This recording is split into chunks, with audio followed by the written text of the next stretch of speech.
Surat SOG પોલીસે ઉચ્ચ ગુણવત્તાવાળી ભારતીય ચલણની નોટોના કેસમાં 2 આરોપીઓની કરી ધરપકડ।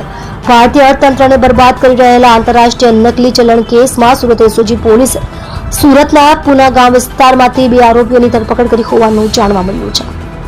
તેમની પાસેથી ઉચ્ચ ગુણવત્તાવાળી ભારતમાં બનેલી 500 રૂપિયાની નોટો જપ્ત કરવામાં આવી હતી અને ધરપકડ કરાયેલા આરોપીઓમાંથી એકની NIA અને ATS દ્વારા ધરપકડ કરવામાં આવી છે અને તે કેસમાં વોન્ટેડ પણ છે।